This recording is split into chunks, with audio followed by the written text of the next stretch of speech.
السلام عليكم ورحمة الله وبركاته. حبايبي متابعين القناة، ازيكم عاملين ايه؟ احنا النهاردة يوم الجمعة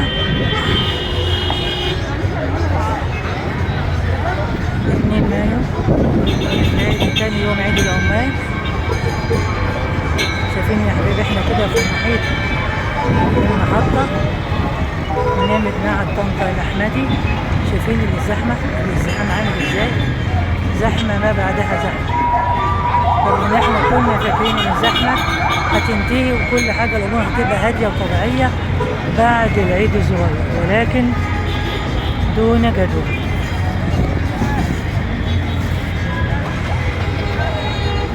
ازدحام فوق العادة.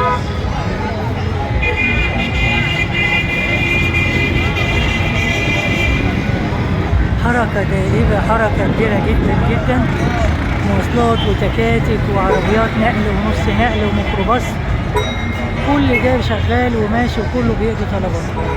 حتى هنا عربية التوابل اللي هي واقفة قدام مبنى المحطة.